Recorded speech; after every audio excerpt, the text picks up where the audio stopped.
Our speaker is a graduate of the College of Medicine of the University of the East RMMMC. His specialty training was at the University of the Phil. General Hospital Medical Center, Department of Psychiatry, and completed his fellowship in social and community psychiatry. He also took his fellowship in psycho-oncology at the Department of Psychiatry of the Memorial Sloan Kettering Cancer Center in New York, as well as a resident in dermatology at the Skin and Cancer Foundation. He is presently the president of the Phil. Psychiatric Association. Let us all welcome Antonio C. Sison. Good day. I am Dr. Antonio C. Sison, and I shall be lecturing on mental health at work, brain, and human capital. This is my disclosure, and my lecture outline is as follows. What is brain health and mental health spectrum? What is human capital? What is the framework for human capital and work productivity? What are the human capital needs of workers? Let us now start with brain health and mental health spectrum. Let us begin with what is brain health.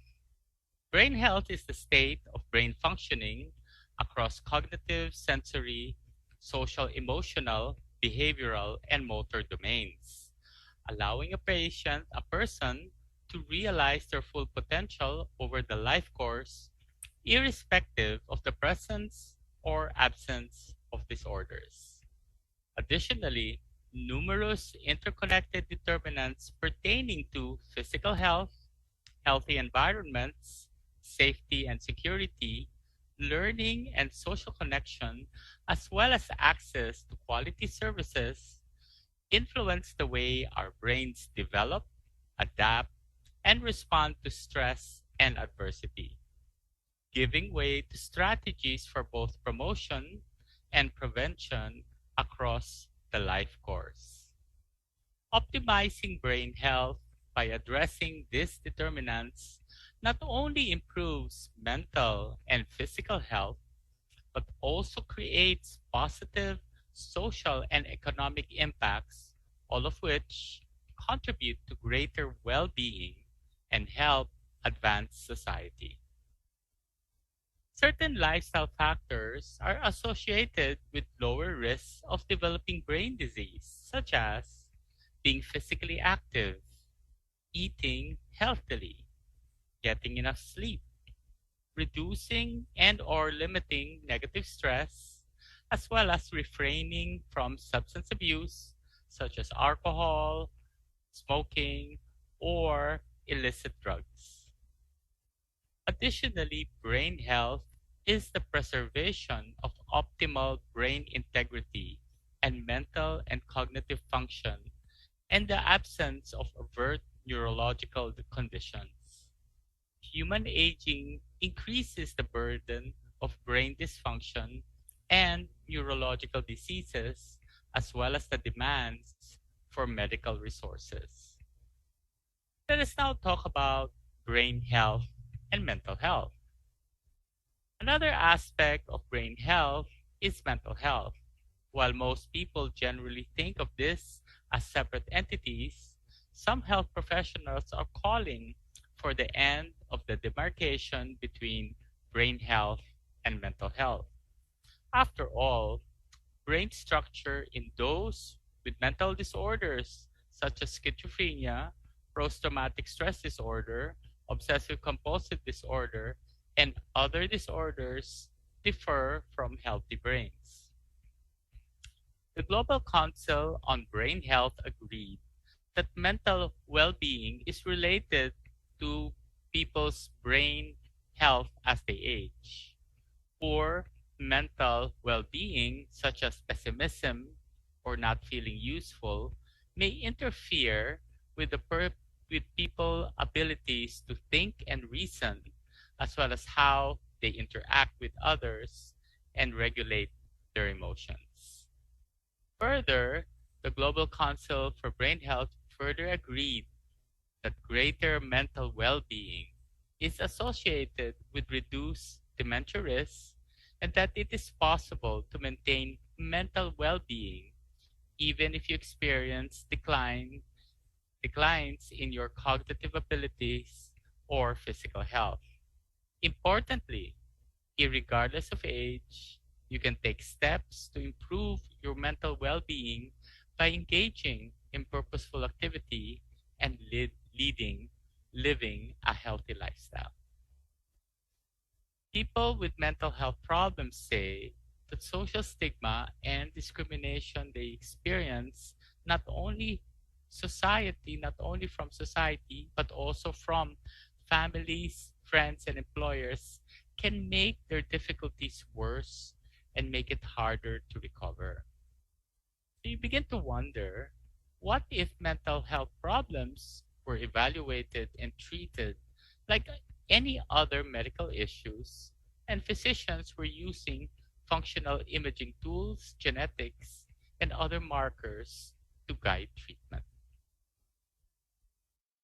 Now let us go with a new definition of brain health. The current neurological definitions focus on absence of disease and not take into consideration mental health, well-being, and happiness. And now, in a new proposal, the definition of brain health in adults is a state of complete physical, mental, and social well-being through the continuous development and exercise of the brain. So when we talk about brain health, mental health, typically mental health is viewed as a vague and abstract idea. Moreover, it is also viewed as separate from brain health.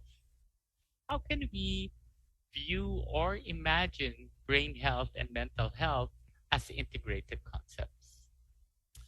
I now am proposing this framework. As you can see, I would like to focus on brain wellness and functionality in the middle column. And on the left side, going from that middle column, you have neurological symptoms. And on the outermost left corner, you have neurological conditions. Starting again from brain wellness at the center, you see on the immediate right column would be psychiatric symptoms, and the outermost right column would be psychiatric conditions. So you could see here in the center will be brain wellness, and that as it proceeds going toward the left side, the person may experience neurological symptoms, and at the very end of the left side may be diagnosed with neurological conditions. The same is true for the right side. Person may exhibit psychiatric symptoms, and as would proceed further on the right side would be diagnosed with psychiatric condition. Additionally, if we expand this brain health, mental health spectrum in terms of age groups, you see now that from child, adolescents, adults, geriatrics, you see now how this is very much applicable throughout the life cycle. So just to recap, how do we visualize brain health and mental health? As you can see here in terms of the infinity, you will have brain health on the left side and mental health on the right. If we perhaps would use an analogy for this, you could imagine brain health as the hardware and the mental health as the software. After all, we all are familiar with using the computer. Let us now focus on what is human capital. The term human capital refers to the economic value of a worker's experience and skills.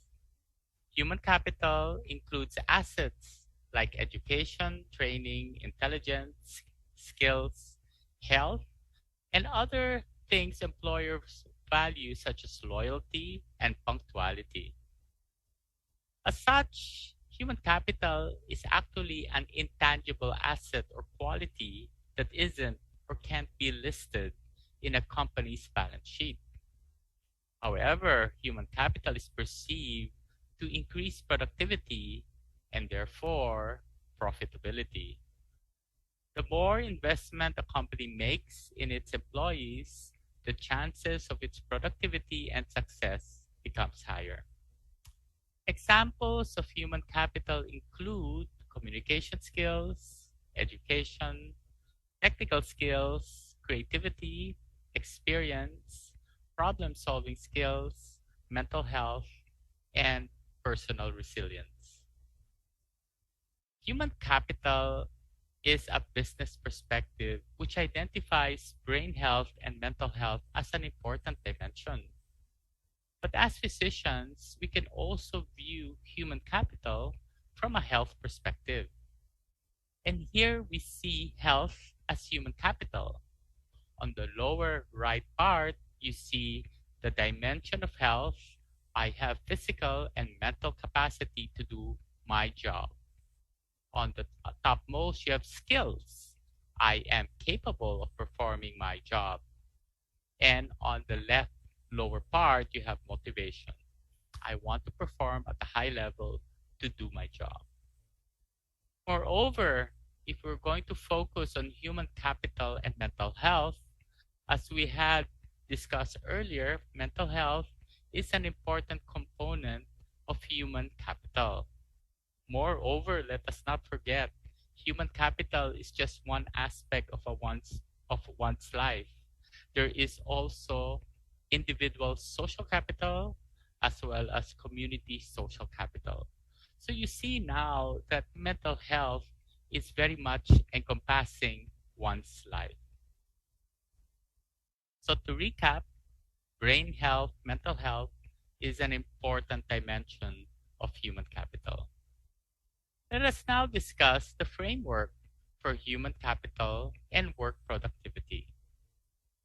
An organization is often said to be only as good as its people from the top down, which is why human capital is so important to a company.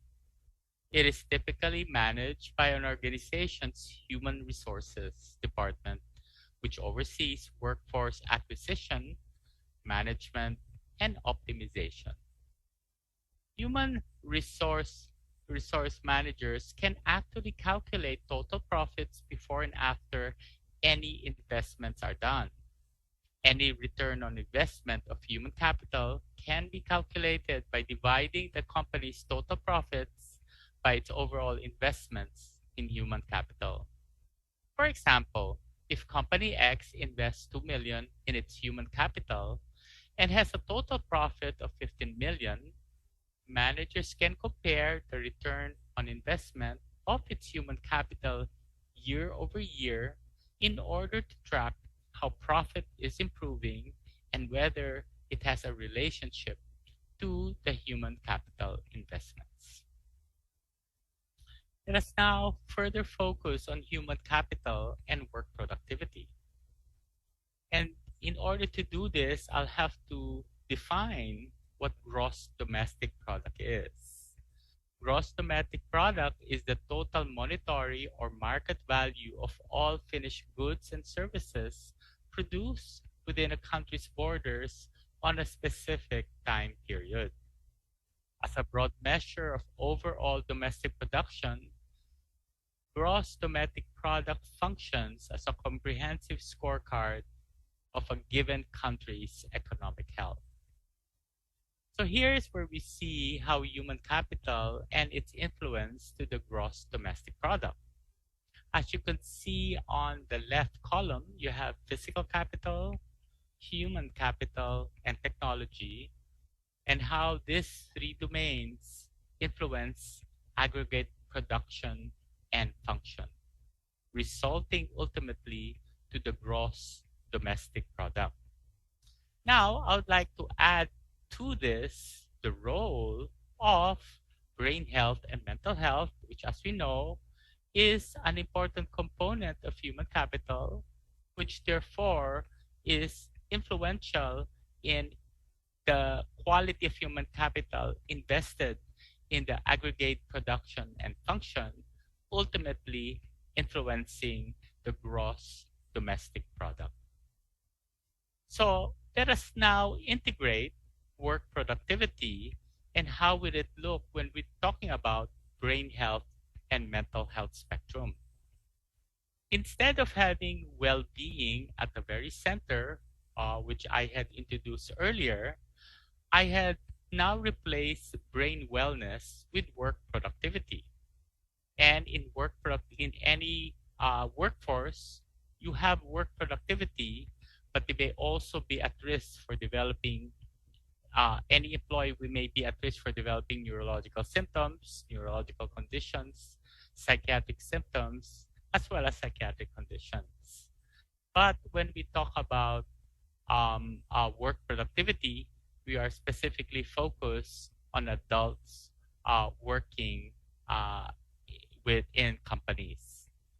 Additionally, so here is where we now see brain health, mental health, how that influences human capital and work productivity of adults. So, what therefore are the capital needs of workers? Does human capital depreciate? This is often measured in wages or ability to stay in the workforce. The most common ways human capital can depreciate are through unemployment, injury, mental decline, or inability to keep up with new innovations and use of technology. Human capital risk refers to the gap between the human capital requirements of a company and the existing human capital of its workforce. This gap can lead a company towards inefficiencies, inability to achieve its goals, a poor reputation, fraud, financial loss, and eventual closure. To reduce and hopefully eliminate human capital risks, an organization should train, foster, and support its workforce. So how can human capital be improved? Well, certainly, as I presented before, it can improve if we specifically provide programs that can improve communication skills, education, technical skills, creativity, experience, problem-solving skills, mental health, and personal resilience. So therefore, the company would now have to develop programs highlighting these different dimensions. As I mentioned earlier, when we talk about brain health and mental health spectrum in terms of work productivity, we are specifically focused on adults who are working. Moreover, any employee may develop psychiatric symptoms. And if this does happen, the company can have work programs that will have for the promotion of brain health and mental health. It have programs reviewing work conditions and stress, and probably provide stress management training, and also acknowledge the importance of the mental health break. Now, if this employee now progresses and is eventually diagnosed with a psychiatric condition, the work programs may include referral to a mental health professional, as well as promoting understanding and empathy for persons with mental conditions in the workplace. So here I would like to remind you that certainly all companies want all of their employees to be productive. But I also want to remind you that even if their employees may have psychiatric symptoms or even be diagnosed with psychiatric conditions, they may still be productive. And the same is true as well as those with neurological symptoms or neurological conditions. However, there are challenges you would see when it comes to work productivity. Persons with brain health and mental health conditions actually may still work productively. However, stigma against persons with neurological and psychiatric conditions at work still persists. Therefore, there's a need for mental health programs and policies at work, and a need for a network of mental health leaders at work. You begin to wonder, why is the brain health mental health program at work important? Well, it is important because we now have the mental health law. In 2018, President Duterte signed the Philippine Mental Health Law. In the implementing rules and regulations of Republic Act 11036, this act is establishing a national mental health policy for the purpose of enhancing the delivery of integrated mental health services, promoting and protecting the rights of persons utilizing psychiatric, neurological, and psychosocial health services, appropriating funds therefore and for other purposes. Moreover, the Department of Labor and Employment had actually issued this department order that aims to guide employers and workers in the private sector for effective implementation of mental health workplace policies and programs in accordance with the department order. If that is not even important, I also would like to remind you the economic costs of mental health conditions in the Philippines. The Department of Health stated that mental health conditions cost the Philippine economy a staggering 68.9 billion each year, which is equivalent to 0.4% of its gross domestic product. Moreover, based on the findings of the Investment Case Report on Mental Health in the Philippines, 96% of this cost comes from loss in productivity, while the remaining cost 4% comes from healthcare costs. So to recap, we see now brain health and mental health is a very important dimension in human capital, which is by itself, human capital, a very important dimension for work productivity. Hence, if you have positive factors for brain health and mental health, you actually would expect good work productivity, or at least improved work productivity. And the same and reciprocally, that's seen if there are negative factors that impact on brain health and mental health. This would therefore compromise the work productivity of your labor force. So here you see now the importance of brain health and how indeed, if you would like to have good work productivity, you certainly should invest in improving brain health and mental health. These are my references. And in summary, we have talked about brain health and mental health spectrum. We've talked about human capital, as well as the framework for human capital and work productivity, and concluded with the human capital needs of workers.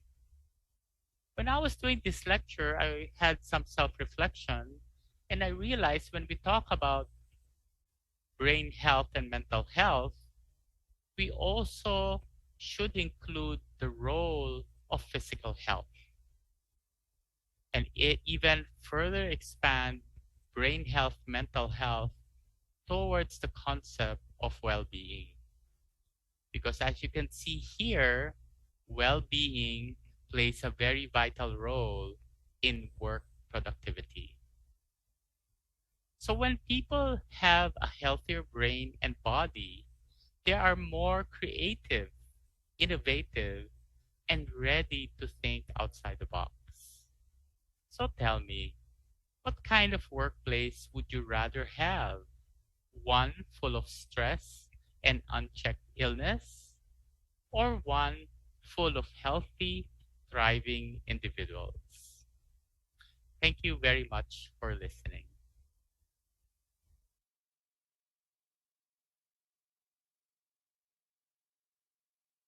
Our speaker is a graduate of the Pamantasan ng Lungsod ng Manila College of Medicine. Diplomate and Fellow of the Phil. College of Occupational Medicine. A certified OSH practitioner of the BWC Dole. Presently working as an O consultant at the SunPower Fills Manufacturing Limited, LTI Laguna. Favorite speaker of FPCOM Laguna chapter. Let us welcome Irene Michelle B. Bakyid Fabila.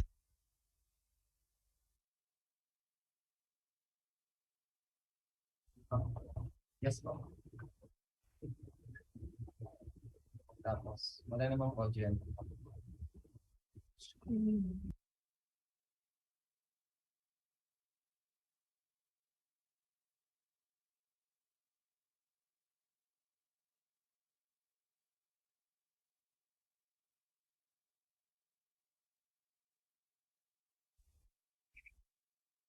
Okay. Good evening, ladies and gentlemen. I'm Doc Patit from Maction Solar Technologies, a subsidiary of SunPower Philippines Manufacturing Limited. And I am here to talk on lactation and breastfeeding in the workplace. We are all aware that breastfeeding is still the best for babies up to 2 years. And with that, our company is in support of this activity. Now, this government-mandated program is based from the Republic Act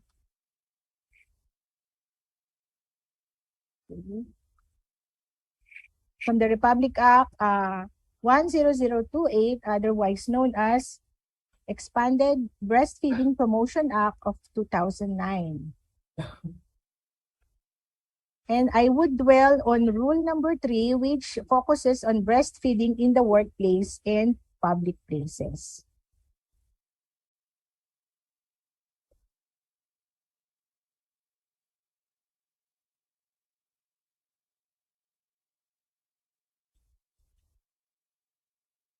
Okay.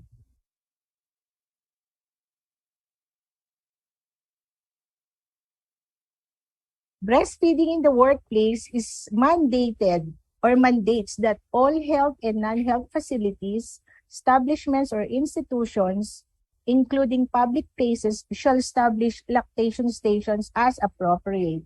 Now, the question is, can we apply for an exemption? The answer to that is this one. It is a yes. However, we do have a criteria or sets of criteria for exemption. We will consider the number of women employees in the establishment, the physical size of the establishment, the average number of women who will use this facility. And these exemptions shall be valid for 2 years, approval of which will be done by the DOLE for private institutions and the Civil Service Commission for the private sector. Now, once we are not given the exemption and we want to establish our own lactation station in our workplace, what do we have to do? First of all, we should have this written policy which will be properly disseminated to all our employees, either through orientations or through OPLs or one-point lessons or one-on-one meetings with our mothers or would-be mothers. And there should also be orientation and proper handling, labeling, and storage of expressed milk. This workplace policy should be part of the company's general policy or manual of operations. Together with that, lactation breaks on top of regular meal break should be provided for our employees and should be compensable work hours. They should be paid during lactation breaks. And the lactation period should not be less than 40 minutes for every 8-hour working period. In our experience in our company, some mothers would use or utilize the lactation room 2 to 3 times per 12-hour shift. Sometimes they exceed the 40 minutes that is allowed, but it's no problem. It's still compensable. Now, what are the requirements? for us to establish a lactation station, there is a minimum set of requirements. However, I've already included in my presentation the beyond or the additional logistics that we did in the establishment of our lactation room. First of all, there should be a designated room or station which must be clean, well ventilated, comfortable, contaminant-free, with privacy, and not located inside or near the toilet. Next, we added shoe rack and room sleepers because we require our lactating moms to change from their working shoes to room sleepers prior entering the lactation station. Then we have the lug sheet, wall clock, lactation room or hospital gown for those who would want to change before doing the activity. We also provide lavatory for hand washing, dedicated ref, electrical outlets for breast pumps. We also have extra breast pumps in case they are not able to bring their own, and extra milk bags, small table, and comfortable seats. By the way, those that are highlighted in green are the additional logistics that we provided in our lactation stations. And please take note that any formula milk promotion inside the lactation room is not allowed. Now, how to apply for this mother-baby friendly workplace certification? First of all, we submitted application letter addressed the Regional Director of Calabarzon, CHD. Then the Calabarzon sent us this link wherein we can submit all our application and all the pertinent documents that they need. And then after that, they gave us initial feedback. Any findings that we need to close, we are given 30 days to comply. And then they scheduled the virtual tour or assessment. And this is it. The assessment itself. And after that, after thorough discussion, it's some sort of an audit, walkthrough, only virtual. This was done last October 19, 2021. And after thorough deliberation, we were given this mother-baby friendly workplace certification with 2 years validity. So it's just that simple. And now let me walk you through our lactation room. This is the sleeper change room. Here it is. And this is our logbook. The lactation room itself. And once you enter the lactation room, we have a big tarpaulin here wherein we posted the benefits of breastfeeding and the 8 salient features of our breastfeeding friendly workplace policy. And then we also have this, we posted the certificate here. We have our leaflets and the extra label for our milk tag. We have a dedicated ref. This is our nurse giving discussing to our new mothers how to use the lactation room. This is it. We have a ref with plenty of express milk and the dedicated sink or lavatory. We also have extra breast pumps for those who are not able to bring their own. And every time we have a new mom coming back from maternity leave, our nurse would always give orientation on how to use this breast pump. And we also provide gowns once they do not have their own, if they do not bring their own gowns or once needed. And every cubicle, by the way, our lactation room has 3 cubicles and every cubicle is provided with posters And on one side, we encourage our moms to bring pictures of their children to be posted in the lactation room also. And this is it. 3 cubicles. And we also have our Maction Mom Support Group. This is a Viber group wherein we post advisories, announcements pertaining to breastfeeding or lactation in the workplace. Okay. So basically, that's it. Thank you very much for your kind attention.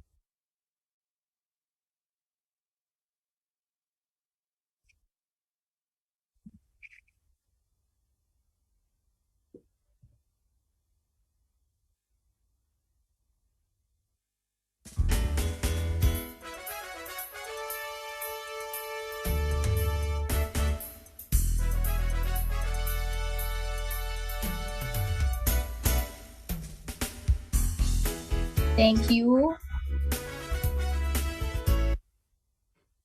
Thank you. Good evening, everyone. Thank you, Dr. Patit, for that very informative lecture. And of course, to my professor, Dr. Tofi Sison. Ako po ay inyong student sa Lasan. So it's really good to see you, sir. Great to see you as well. You're so successful, so proud of you. Naku, thank you very much po. But of course, it's the FPCOM Laguna team po ito. Naku, ako po ay on the side lang po. So, yes, we are now here to entertain questions from our delegates. So, our first question, Dr. Sison, I think is addressed to you from Dr. Magabo. Sir Tofi, should a worker on psychotropic drugs be given special considerations when our drugs start to fail? How often should these people be seen by psych? Okay, thank you, Dr. Magabo, Mike, for that interesting question. First of all, as I said, we should look at patients with a brain health, mental health aspect.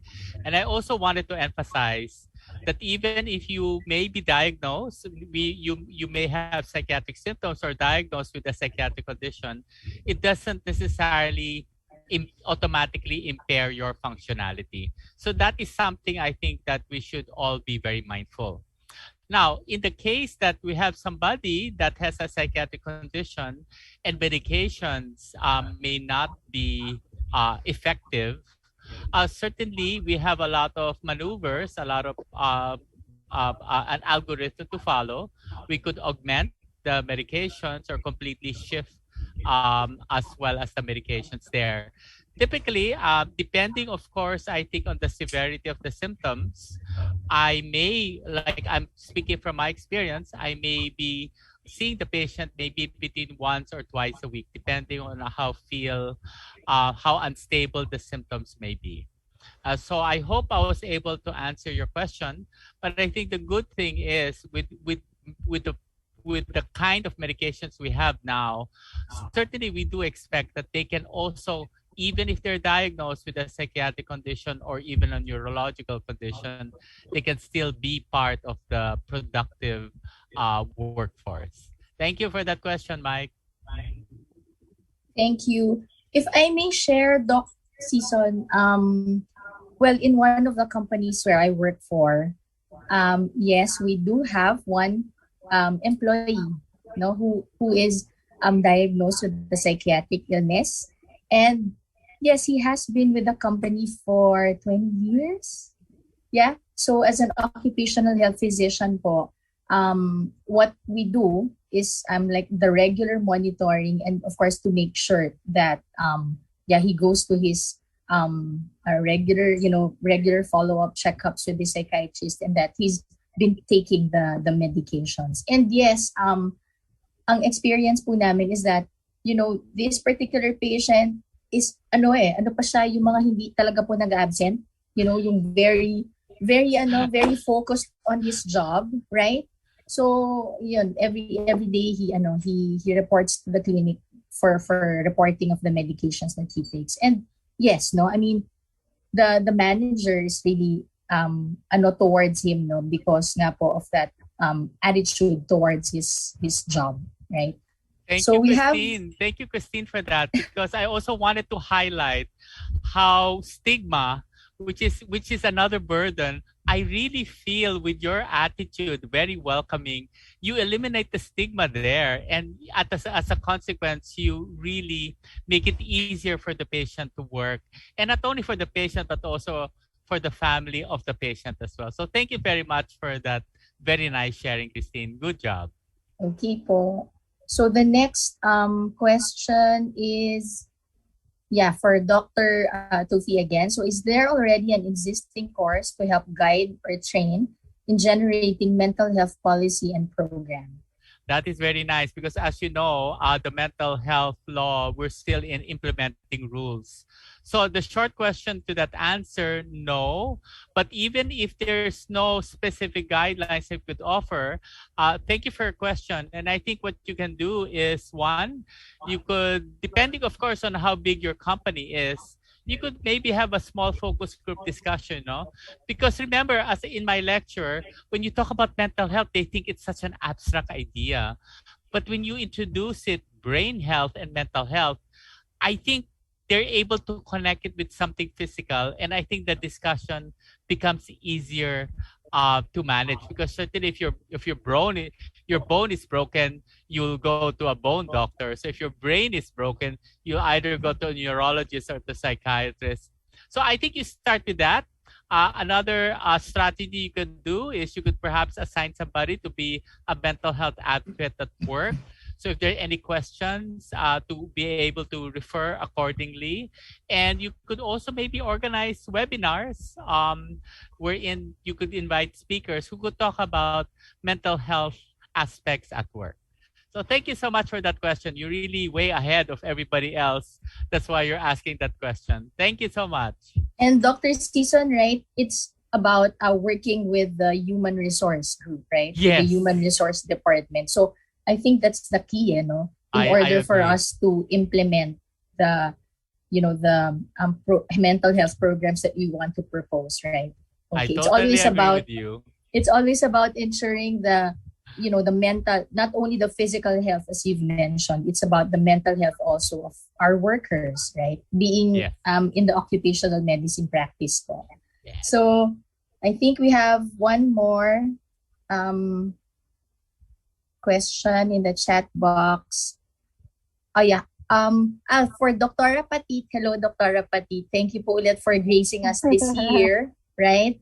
So the question for you from Mr. D. Gloria is, highly hazardous establishments, are they exempt from providing lactation stations? Actually, no. In fact, SunPower is highly hazardous. Yes, it would depend on the criteria that I mentioned a while ago, the approval of the exemption. But in our case, we are highly hazardous and we have this lactation station. Okay. So I guess that answers Mr. D. Gloria's question. So are there any more questions po? Baka hindi ko nakikita sa chat box.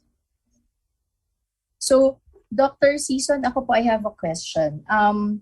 Well, this has always been a challenge for me because of the employees belonging to the sales and marketing department, right? Because these are the people who, have their targets, right, to achieve. And the new generation of employees right now, right? The mga millennials ba ito, Dr. Patit? Yes. Challenge talaga because, they would, yes, they're vocal, right? Excuse me. They're vocal in, the thoughts that they have. But then, like the, yung mga managers, of course, who are, their bosses, ganyan. Pag pinagsabihan na sila, not in the way that they wanted to hear or they wanted to, like, yung iba nagsha-shut down, yung iba naman talagang they absent themselves the following day, and then we only get to find out kapag ka nasabi na dun sa isang friend, and then this friend will be the one to tell us, yeah, Doctora, my friend is experiencing this like this. So my question po is, how do you, I mean, how do you manage, or what would probably be your best suggestion po for us occupational health physicians in probably dealing with, in how to deal with these millennials or the Gen Z ba? Ganyan. Christine, thank you for that wonderful question. No? And I think you were about to say the bosses were much older and therefore from a different generation, and the younger ones, oh my God, can you imagine the younger ones? They'll just resign, and they have no hesitations in doing that, no? But we have to, I think, accept the fact that the world has shifted. Is that in the world that I grew up and that I'm familiar with is a totally different world from much younger people. And I totally see that because I see adolescents patients as well, and I'm just so amazed on how vocal indeed they are. But I think the common thing there is that we're all still nervous systems. And I think the bridge to connect them is to have what you would call maybe like a team building. There has to be an activity that they all enjoy. So is it perhaps where they can bond? Because if the bond is just business, they will not. It is something that they can detach easily from. Versus if that's why typically you have this team building, because you really want them to connect, their nervous systems to connect. So that is perhaps one suggestion. And certainly part of the orientation as well is that maybe there be regular meetings, or maybe even small group meetings to do it. Because although the younger generation may be more matapuhin compared perhaps to the older generation, they also have to accept the fact that the world, will not necessarily adjust to them either. So they'll have to learn. Both generations, I feel, we have to learn from each other. I'm not sure if I really answered your questions, but I think communication and dialogue would be the way to go from there. And of course, I think, in fact, what it reminds me of, you are familiar with the trauma framework, and part of the trauma framework is the trauma-informed care. So maybe that will be a common platform, because in trauma-informed care, you are taught that the way you say things, the tone of your voice has to be calibrated, because you may actually stimulate trauma, a previous trauma of the person you're talking to. Of course, this is applicable to patients, but I think in all of our dealings, interpersonal dealings, if we adapt a more trauma-informed framework or care, we will be more careful even in the choice of our words and how we express our feelings, because we are also sensitive that the other person may be traumatized. And in the same way, we may also have our trauma, which we may not be aware of. And if we are also taught that way, I think we will be more receptive and open to each other. So I hope I answered your question, Christine. Thank you. Yes. Doc, no? It's, again, the human resource group plays a very important role here in, trying to communicate well to both the management and the people down, right? So ayun po. So Doktora Patit, in relation to, of course, the Dr. Sison is here, right? Yung postpartum depression, right? Diba? Parang darating yung patient sa atin. Tapos ang experience ko po kasi dyan is that dahil regularly nag-visit sa clinic, dahil nga nag-express, parang they get to, share na, kasi kakamustahin mo talaga eh. Uy, congratulations! Di ba? Ang saya lang po, just to share also, Dr. Sison, it's really, parang ang saya ng feeling to see that this particular patient, got pregnant, and then pagbalik, uy, may baby na. Alam mo yung nasubaybayan po talaga namin sila. And then, tendency is that, they will share their experiences, right, to our kapatid. So, siguro po, like, I just want to know how probably the best strategy rin in your OM practice, Dr. Patit, in dealing with employees who experience postpartum depression. Yes, Doktora. In fact, hindi lang postpartum depression, any types of mental health problems meron tayo in the workplace. Kasi nga, Yes. We have our own lives, we deal with our own problems, and because of that, I'm so lucky to have my company. We do have in-house psychologists. So, wow. in case na we have this, there was a time I had a patient, nagsabi na may suicidal thought siya. Siyempre, Warla. Nako po, anong gagawin ko dito? Ano ba?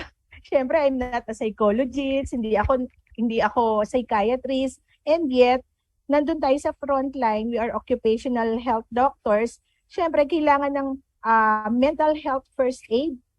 Yun yung tawag doon. Parang, okay, magpapakaseryoso ako ngayon, kailangan ko siyang pagpayuhan. Kasi hindi ko pwedeng yung basta na lang na, ay, ganon, yung mga ganon. Siyempre, hindi ka makiki-empathize, kaya lang, kailangan mag-dig deeper ka, bakit? Anong meron? Tapos, papayuhan mo siya sa abot ng makakaya mo, and then, you would offer, we have in-house psychologist. Baka gusto mo, ipipila kita. Kasi, in fact, in our company, ako po yung nag-schedule ng mga may gustong magpatingin tungkol sa kanilang mental health. Kasi nga, it's confidential. Dapat ako lang nakakaalam. So, ganun po ang ginagawa ko sa practice ko. Although, minsan, feeling ko ako rin napapraning kasi ang daming inputs na ito yung problema ng isa, ito yung problema ng isa. Ang nangyayari, pag nandyan na po si in-house psych namin, ako na yung kinukumusta. O, Dok, kumusta ka naman? Ayun na. Sa kanya ko na na-challenge. O, Dok, ikaw na bahala dyan. Ganun po. Parang ako, sasaluhin ko, tapos ibabato ko rin sa kanya. Yun. Excellent, Patit. That's excellent. Thank you for sharing. Thank you, parang Dr. Patit, shock absorbers. It's parang we're really there also to, listen, no? Kasi, yun po, parang just by listening, no? Yung listening skill, Dr. Sison, that's really already a big help to the patients. I just want to remind, no? Especially with the pandemic, one thing we all learned as doctors is the value of self-care, no? So if you feel you're becoming overwhelmed as well, take a break, because that is very important, or what in my circles we would call a mental health break, because you can only take so much, and especially with the pandemic, how everything piled up after another. But don't forget, your mental health is also very important. So do indulge and do be aware of your own self-care. Thank you. Parang tinamaan ako doon, Dr. Sison. Okay. So do we still have questions from the floor?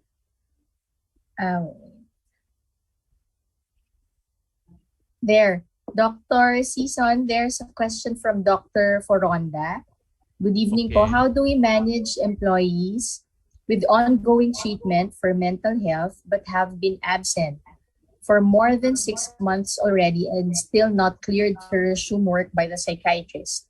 They are already candidates for medical termination. Thank you po. Yeah. Okay. That is rather unusual. And I'm trying to think of a condition why it would be that long, no? Assuming. Well, I think as I said, no, we have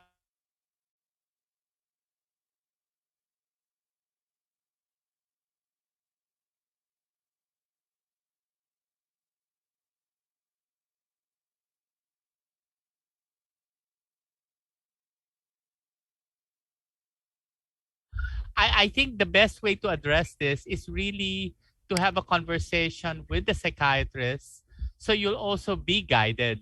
But from the little data that's presented, it seems that for some reason it is a problematic case, and the fact if the person is not given clearance to go back to work in 6 months, I really wonder if the person would actually be able to go back to work anytime soon. So I think the first aspect is to have a discussion with the doctor and what the prognosis would be, no? So you could also, the HR can also provide options as well for the employee. But Dr. I do agree. It's rather unusual, 6 months. Yeah. Yeah. If I may ask Dr. Sison, in relation to that, when you say communication with the psychiatrist, is it the occupational health physician? So kayo po, do you like accommodate? Ganun ba Sure. po yung I mean, naging ano? especially I think with this, no, I think we all have to work together, because this is a person's livelihood. Now, of course, depending, I think, on that, I presume there's a certificate there provided. It will depend, of course, on who the doctor would be. But with me personally, I understand the concern, and I would, because I also give certificates, especially with insurance companies. They ask me why is my bill this way, and I'm able to justify it. So for this, maybe something there, but I wouldn't mind because it doesn't come typically. I don't have cases like this, but I don't think it's that often. You could try, but I cannot speak for all psychiatrists. But it's worth a try because I myself am a bit surprised. Six Yeah. months is rather long. Mhm. So I'm also quite curious. I wonder what the condition would be and what the prognosis would be from the psychiatrist as well. Okay. So another question po from Dr. Federico Piamonte. How do you address and correct employees resorting to or engaging too much workplace politics, which is very productive to them and unproductive to the rest of the employees? Ang hirap. Parang feeling ko the fact that they're able to engage in this must really, the work must really be very light. Now certainly if there's anything I've learned, you don't tell people what to do, but rather you try to redirect this. Okay, if we're going to work, if I'm going to just maybe try to address this, so this is like a behavioral problem, and therefore if you approach it as a group behavioral problem, the intervention will also be a group intervention. So if you put it under the mantle of brain health, mental health activity or program, uh, perhaps one way I'll do it, we do know one of the most effective ways of really handling mood, which I've really started to do as well and prescribe, is exercise. So if they have time to engage in work politics, they would have time now to engage maybe in a group Zumba activity as well. And you could put it as part of the lifestyle mental health program at work, because you cannot bang your head to them, please don't do it, but rather you channelize and create different activities that they would enjoy together and refocus their attention to, instead of work politics, but rather to something more constructive for themselves. Because as you know, when you exercise, you feel better and your mood is better. And just to share with you, I've been more mindful in prescribing exercise as a modality. In fact, I had one patient that was complaining of early morning awakening, and I said, I'm going to prescribe something, but you may not like it. I would like you to start exercising. And to my surprise, she really said, okay, I'll give it a try. A lot of people actually are hesitant for medication, so I think, and I have no problems prescribing if I feel it's necessary. But if they're willing to try non-pharmacologic, and I really, you know, and there's so much robust studies to support exercise, good and effective modality for depression, I think that's something maybe you could try. And I think it will under be the mantle of uh, brain health, mental health lifestyle program of the company. So maybe if we coordinate with the HR, maybe that will be useful. Okay, and my comment, Dr. Season from Dr. D. Gloria, office calisthenics to counter intramural office politics. Oh, Good idea, Doc. that is so clever. How erudite. I like the way you said it so elegantly. Thank you, Dr. Yeah. Gloria. Okay. So yeah, I I think we still have time. So from Dr. Catherine Yap, how do you approach Dr. Season? How do you approach employees who express suicidal thoughts? Okay. I think Patit, I'll actually mention that earlier, no? First of all, if there's suicidal thoughts, we have to um I'm approaching it like if you're the doctor in the office. Is that the context of it? Okay. Yeah, probably, Right. Doc. Yeah. Okay. If there's somebody who expresses suicidal thoughts, that's certainly like an urgent situation. And the very first thing that's necessary is to assess how serious it is. You can assess the lethality or seriousness of it. Is that are you thinking about it, or do you have plans? If you have plans, are your plans very concrete? You ask the questions, do you have plans already? And if so, what have you done? Because it's a different story. Parang gusto ko mawala versus saying, alam mo, bumuli na ako ng lubid. Gagawin ko mamayang when I get home. That definitely is an urgent matter as well. Pero yeah, iniisip ko baka bumili ng Baygon pero hindi ko pa nabibili. The fact remains is that for me is still serious enough. So I think for there, it's very important that you would refer. But as a doctor, it's very also important, especially since if this is somebody you know, they would have a bond. What you can also do is contract, okay, I respect that and I'll get help for you and I'm here to help you. But I want you to promise, should you really feel more serious about this, can you please promise you'll call me first?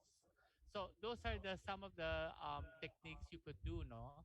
Because they feel very alone and they feel very isolated. So if they know you are there, sometimes that in itself can actually diffuse it. I wish a lot of the companies would have like in the company of Petit, no, may built in ano ba yun, may in-house psychologist, no? So that's Apologies. really such a big help. I think also one thing I would also suggest is that you have a set of doctors whom you could already refer to as well. But seriously, if you think it's very serious, then I would suggest bringing the employee to the emergency room already for further evaluation. Um, I, I, I don't want to take chances and risks. So I think that is one way of really addressing it. Okay, thank you. Thank you, sir.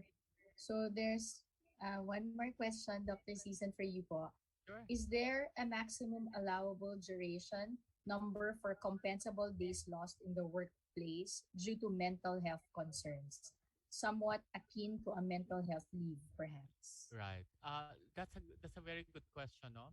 Um, I'm not aware if there are guidelines because I think if I'm looking at the medical model, like for instance, if you get pregnant, you're entitled to several days of leave, right?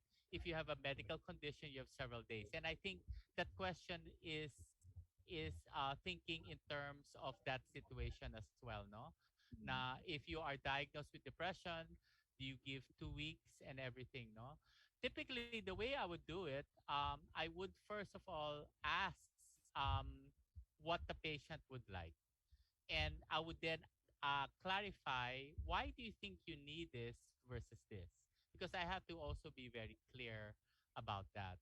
I also have to be very respectful, but sometimes it may be so bad that eventually they may decide to actually quit. No, even if I, as Mhm. much as possible, would want them to exhaust means so at least you could be in the job. But to answer your question, for instance, if I have a patient who is has depression, typically I would start with maybe a 2 week if they would ask. And after the 2 weeks, we would then reassess to see how you would feel about it. And we may extend as well. But to answer your question, is there a limit? Um, I I do not I'm not aware that if it is depression you can only go so much, because a lot of it will also depend on the condition of the patient. But assuming that the patient is doing well and responding to medications and also to psychotherapy, I don't think it would extend. But I'm sorry if I cannot be as specific as I think you would like me to be. But typically, what the way I do it, I take it within a 2 week period and reassess and calibrate from there. Thank you, Dr. Sison. But what do you do with your cases? Like for the suicide, how do you deal with it in terms of the time? Yes, doctor, in our case, we apply it parang yung usual cases din na sick leave. Sick leave. If they I have see. used their company sick leaves, then Yes. we apply it in SSS sick leave. I think it's a maximum of 120 days. And after that, marami rin pala, no more no? pay. Opo. Kami rin, Doc. Opo. So, ano po, sick leave. dapat within 120 days, address siya. Oo. Correct. I would like to think kaya Opo. naman within 120 days. Okay. Opo. Kasi kung Thank you for otherwise that. I po, wala didn't na siyang realize that. Thank sweldo. you. Yeah. Dr. Sison, it's always about consuming the sick leave benefits I first see. before But I we go never for had a the... number. Now I have yeah. a number. So thank you for educating me. Yeah, because it varies po talaga in different companies. So, I guess that's about it po for our session. Thank you very much for this informative and fun session, no? I To end the day. enjoyed it. Thank you, Christine. Thank you, Patit. And thank you for your inputs, Patit. Yes. Thank you po. So, thank you, Dr. Fabila and Dr. Sison. So, I now turn over the floor to Dr. Umali. Thank you. Thank you.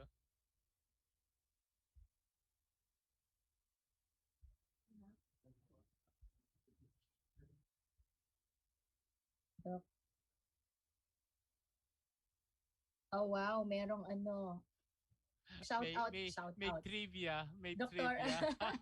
Yeah, Dr. Sison. Wow. For everyone's, well, it's in the chat box. Yeah. So, yeah, Thank you. Dr. Sison is the grandson of the first Filipina doctor. Oh, wow. Dr. Honoria Acosta. Yeah. Whoever wrote that knows me very well because I normally don't talk about that. Thank you. Thank you again, you. Dr. Sison. Thank you for gracing our Thank you. our convention. And to Dr.